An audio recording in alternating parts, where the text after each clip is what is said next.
মধ্যপ্রাচ্যে অস্থিরতায় চট্টগ্রাম শাহ আমানত বিমানবন্দরে ফ্লাইট চলাচলের সংকট গড়ালো তৃতীয় দিনে। সোমবারও বাতিল হয়েছে মধ্যপ্রাচ্যগামী 5টি ফ্লাইট। এর মধ্যে বহির্গমন ফ্লাইট বিমানের 2টি এবং ইউএস বাংলা ও এয়ার অ্যারাবিয়ার 1টি করে। বাতিল হওয়া আগমনী ফ্লাইটটি ছিল ইউএস বাংলার।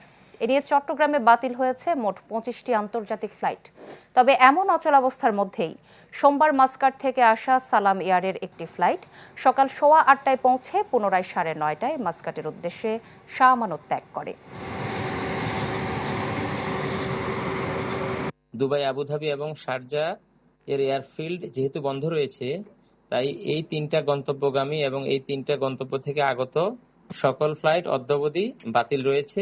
অদ্য সকালে মোট 5টি ফ্লাইট বাতিল হয়েছে এবং তার বাইরে মাস্কাট থেকে সালাম এয়ারের ফ্লাইট OV401 আজ সকাল 8:15 ঘটিকায় অত্র বিমানবন্দরে অবতরণ করেন এবং পুনরায় যাত্রী নিয়ে 9:30 ঘটিকায় অত্র বিমানবন্দর থেকে OV402 ফ্লাইট যোগে মাস্কাটের উদ্দেশ্যে রওনা দেন।